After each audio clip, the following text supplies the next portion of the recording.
Kotor is a coastal town in the south of Montenegro by the Adriatic Sea. It's known for its beautiful bay and historic old town, which is a UNESCO World Heritage Site. Kotor, with a population of 15,000, is a bit of a hidden gem within Europe, but it has been rising in popularity as a tourist destination over the past few years. In this video, I spent a few days in Kotor to see what it was all about.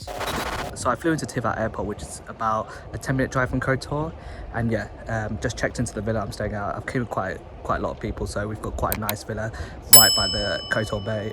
And that's definitely something I recommend doing if you do visit Kotor. There's loads of really nice villas right across the bay with amazing views of the whole bay, and it's also so very cheap. Like, there's 9 of us and we're staying in a villa which is costing us about 60 quid each for 4 days, which is insane value in my opinion. So I'm just walking along Kotor Bay now on the way to the supermarket to collect some supplies for a trip. I just wanted to show you guys these amazing views. I mean, look at that, just amazing panoramic views with Kotor Bay and the mountains in the backdrop.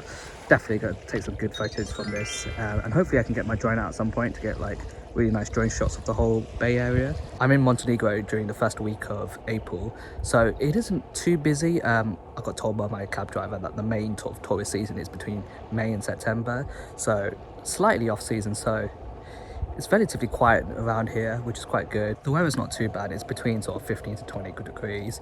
But I can imagine in the morning and evening it's probably going to be a lot chillier, and especially with like the mountains and everything, I can imagine it's also going to get quite windy as well.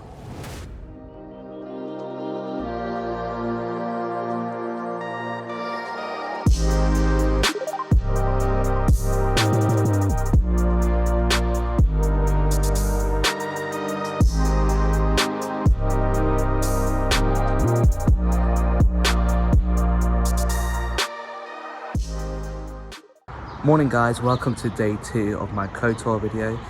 I didn't do a whole amount last night. We were just sort of chilling around our apartment, so I didn't film a lot, but today we've got quite a busy day. As you can tell by like the scenery around me, Kotor Bay is surrounded by fantastic mountains, which means there's loads of hikes available to do. Having done some research online, the best hike to do in the Kotor sort of area is the Ladov Kotor hike, which starts from the old town of Kotor, which is about a half an hour walk from where we're staying. So the plan is we're going to walk to the old town of Kotor, do the hike, which is supposed to have some really fantastic views, and also goes past the old fortress of Kotor, which I think is well over 400-500 years old. The whole route has like loads of steps you can take. It's all like in switchback, so it's like a typical alpine hike. So yeah, that's the plan, and then I think after that we might just chill around in the old town for a bit.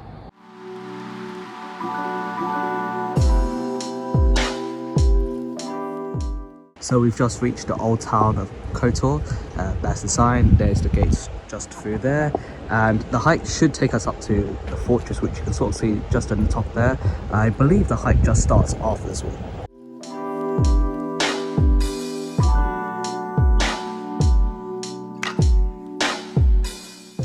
So about halfway through the hike at the moment. We've been walking for about half an hour to 40 minutes. I just stopped for a little break. It's been quite an easy hike so far. There's some stunning views out to Kotor in the background, but yeah, it's been quite an easy hike so far. I think about halfway in terms of the switchbacks, but I feel like it's going to get slightly steeper as we get closer to the top. Just to give you guys an idea of how much we've walked so far, you can see all the switchbacks we've gone up so far. And yeah, it's a very pretty view, very scenic. You've got the bay right in front of you and the town of Kotor just ahead. So we split off just on the main path to the top and found this sort of abandoned area. There's like abandoned buildings all over here, some walls over here. The castle is just at the top, just over there. If you guys have ever played Uncharted, this is giving me strong Uncharted vibes right now. And we finally made it to the top. I mean, look at these amazing views. Kotor Bay looks just so beautiful. The castle's just in the backdrop over there, which you can climb up a little further to get up to, but I think this is the highlight in my opinion. Just look how amazing this is. It's honestly mesmerizing.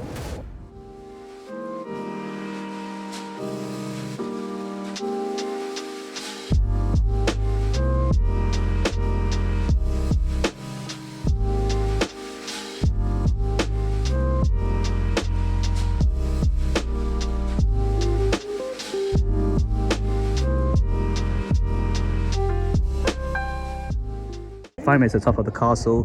There's the Montenegro flag in the distance and the rest of Kotor Bay. Like I said, it's just a beautiful viewpoint and definitely something you should consider doing when you're in Kotor. It only took us about an hour and a bit just to get to the top, and it's a relatively easy climb, not too steep at all. So yeah, if you want to do something a little bit different whilst you're in Kotor, definitely do the ladder of Kotor hike. So it's currently about 3 p.m, so the plan is to walk back down, go to around the old town and find somewhere for lunch slash dinner. We're all very hungry, as you can probably imagine.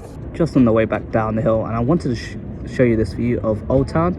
So this is basically the old town of Kotor. It's sort of nicely walled off. You can get an idea of how the city used to look like back in the medieval times, and this whole sort of area gives me like very strong Dubrovnik vibes. Croatia is very close by, and Dubrovnik is about a 2-hour car journey away from here, so if you ever want to do a day trip to Dubrovnik, it's very close by.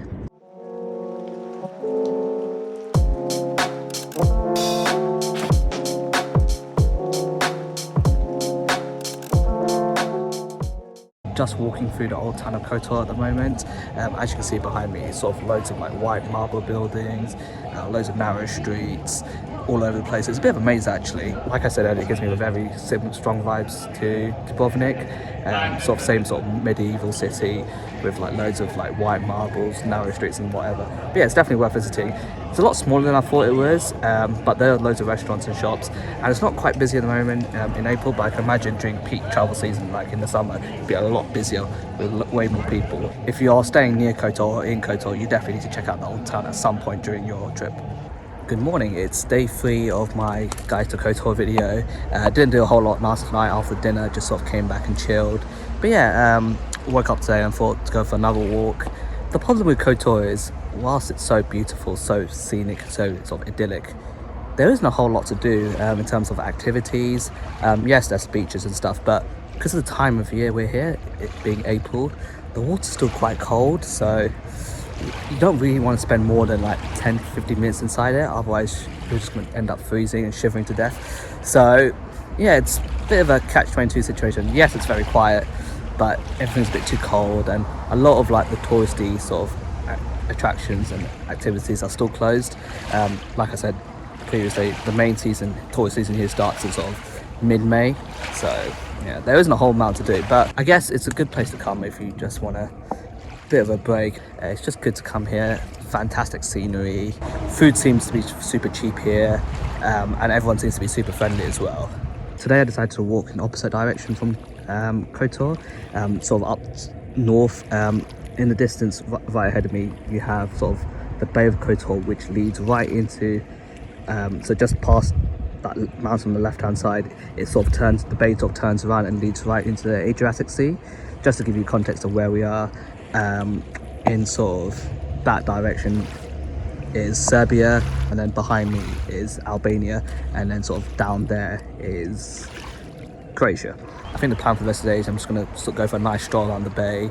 There's quite a few churches in this area, like really old churches with like sort of white marble buildings, so maybe I might check one of those out. And I think we're going to head back into Old Town, or Old Kotor Town later today to get some dinner.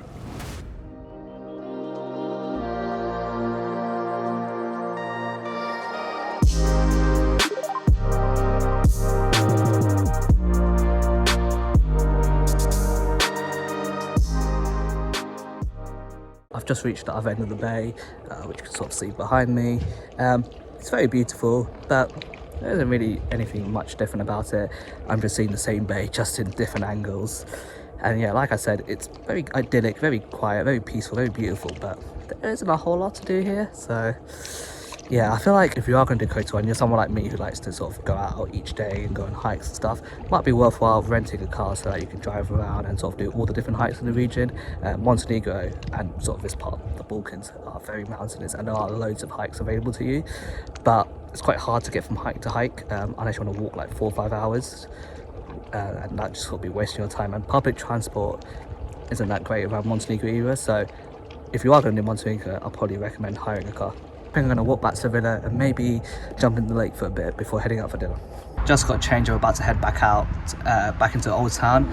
We're planning to go to a restaurant called Steakhouse Tangier, which was recommended to us by our driver on the first day we were here. So yeah, we're gonna check it out and I'll give you guys a review afterwards. I should also add, it was ranked 3rd on best places to eat at Kotor in TripAdvisor, so I have high hopes for it. Sadly, the steakhouse didn't have enough space for 9 people, so we ended up going to a restaurant across the street called Kotor. At Kotor, I split a kilogram of veal with 2 other mates, which came to about £13 each, and was honestly one of the best meat dishes I've ever had, especially considering how cheap it was. So, I'm actually back in the UK now. I'm literally filming this clip as soon as I got home from the airport.